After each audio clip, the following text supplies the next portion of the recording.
At this place in history, we're in Richford with Steve Perkins, the executive director of the Vermont Historical Society. Steve, what brings us this close to the Canadian border? You know, Mike, I found out a really interesting fact a few days ago that Richford was one of the busiest border crossings in the northern United States, and certainly for New England. So we decided to come up here, head to the Richford Historical Society, and investigate this. So Mike, we're inside the Richford Historical Society, which is the old firehouse. Really cool building here. And we have Evan Mercy with us, who is a member of the Historical Society. We had what originally was Southeastern Railroad, later became Canadian Pacific, and since has been a dozen other things, but came through here, and then CV Rail built a short line from St. Albans to here. So it was one of the few small towns where you had two railroads, which gave you access to all of Canada and all of the United States. A lot of industry came here. There was no interstate highway system.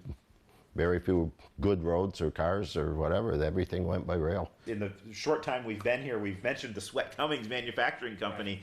Started out as a small wood-framed building right on this site where this building is now. In 1907, there was a major fire, burned the factory, burned buildings across the street, burned the old wooden fire station that was on the corner. When they rebuilt in 1908, H.C. Cummings offered to build the town this building, a new fire station, if they would trade lots with them. He rebuilt a building for them for nothing, and he ran steam pipes from the boiler room to heat it.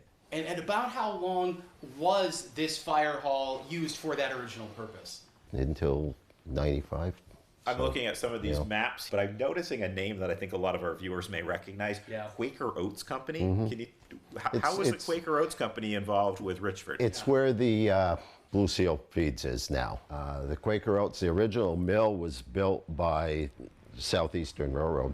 Built it right on the railroad. It gave access to Canadian grains. There was a lot of smuggling during Prohibition through Richford.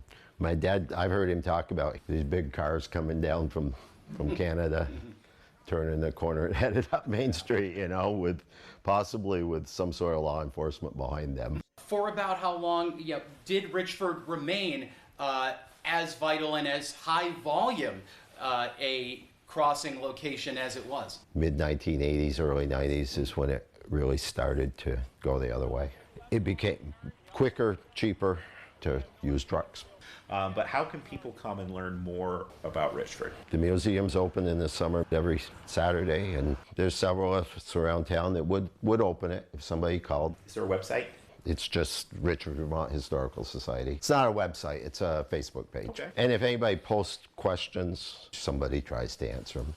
A once bustling border town at this place in history.